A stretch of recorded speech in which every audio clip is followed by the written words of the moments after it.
വേദിയിലുള്ള അതിവിശിഷ്ടരായ തിരുമേനിമാർ, സഹോദരങ്ങളെ, സ്നേഹിതരെ, ഞാൻ ആദ്യം സത്യം പറഞ്ഞാൽ ഇന്ന് നമ്മളുടെ ഗ്രിഗോറിയോസ് തിരുമേനിക്ക് ഇന്ന് വരാൻ പറ്റുമോ എന്നൊരു സംശയത്തിലിരുന്ന ഒരാളാണ്.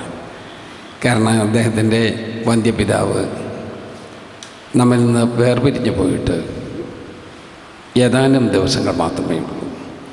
ആ ദുഃഖമെല്ലാം ഉള്ളിൽ ഒതുക്കിയാണ് ഈ ചടങ്ങിൽ വന്നെത്തിയത് എന്നെനിക്കറിയാം.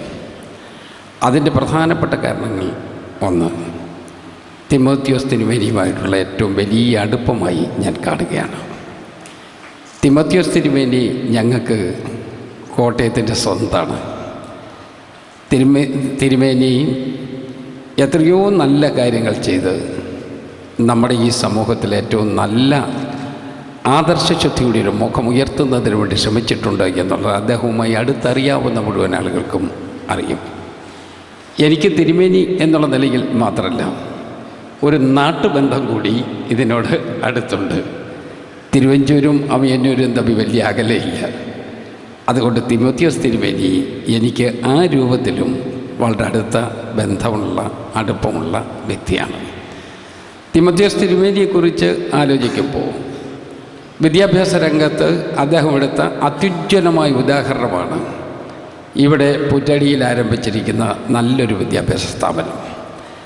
അദ്ദേഹത്തിൻ്റെ കാഴ്ചപ്പാട് തന്നെ അടുത്ത തലമുറ, അടുത്ത് വരാൻ പോകുന്നൊരു സമൂഹം, ആ സമൂഹത്തെ ശാക്തീകരിക്കുന്നതിന് വേണ്ടി നമ്മളിലാകുന്ന എല്ലാ നല്ല കാര്യങ്ങളും ചെയ്തു തീർക്കണമെന്നുള്ള നിർബന്ധ ബുദ്ധി കൊണ്ട് തന്നെയാണ് അതുപോലെ ഒരു ഉന്നത വിദ്യാഭ്യാസ കേന്ദ്രം ആരംഭിക്കുന്നതിന് വേണ്ടി അദ്ദേഹം തീരുമാനമെടുത്തത് എന്നെനിക്കറിയാം.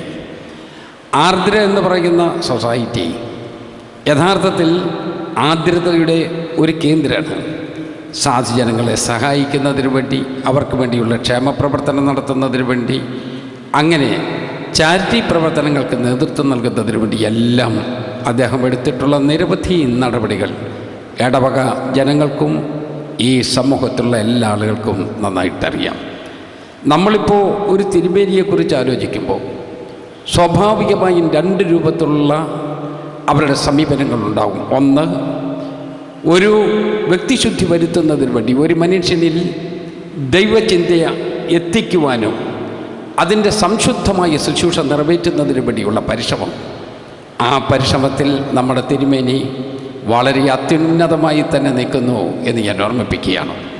അതോടൊപ്പം നിത്യജീവിതത്തിൽ ഒരു വ്യക്തിയെ മനുഷ്യനാക്കി മാറ്റുന്നതിന് വേണ്ടിയുള്ള ശാക്തീകരണം, അതാണ് അദ്ദേഹം ഇപ്പോൾ നടത്തിക്കൊണ്ടിരിക്കുന്ന മറ്റ് പ്രവർത്തനങ്ങളെന്ന് ഞാൻ വിലയിരുത്തുകയും ചെയ്യുന്നു.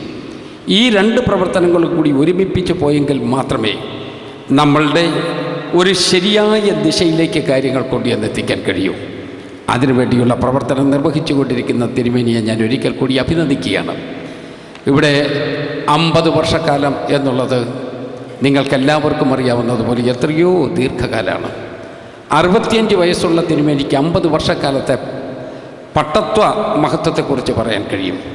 അപ്പോൾ ചുരുക്കി പറഞ്ഞാൽ 15-ാം വയസ്സിൽ പട്ടമേറ്റു എന്നുള്ളതാണ് കണക്ക് കൊണ്ട് മനസ്സിലാകുന്നത്. അങ്ങനെ നന്നായി മുന്നോട്ട് പോവട്ടെ എന്ന് ഞാൻ പ്രാർത്ഥിക്കുകയും ചെയ്യാണ്. ഞാൻ ദീർഘിപ്പിക്കുന്നതേയില്ല. ഈ അടുത്ത കാലത്തായി ഞാനും ഇത്തിരി ഭയപ്പാടില്ല നടക്കുന്നത്. വർത്തമാനം പറഞ്ഞ കുഴപ്പം, ഫോണെടുത്ത കുറ്റം, എല്ലാം കുഴപ്പം. അപ്പം അതുകൊണ്ട് ഞാൻ ഈ ആഴ്ച എനിക്ക് പ്രാർത്ഥനയുടെ ആഴ്ചയായിരുന്നു. സത്യം പറയുന്നത് ശരി എന്നുള്ളതാണ് എൻ്റെ വിശ്വാസം. പ്രത്യേകിച്ചൊരു ദേവാലയത്തിൻ്റെ മധ്യത്തിൽ വന്ന് സത്യം പറയാതെ പോകുന്ന മനസാക്ഷിക്കുത്തുള്ള കാര്യമാണ്. അതുകൊണ്ട് എനിക്ക് വേണ്ടി നിങ്ങൾ പ്രാർത്ഥിക്കണമെന്ന് മാത്രം വലിയ പൂർവ്വം ഓർമ്മിപ്പിച്ചുകൊണ്ട് ഞാൻ എല്ലാ ഭാവുകവും നേർന്നുകൊണ്ട് എൻ്റെ വാക്ക് ചുരുക്കുന്നു.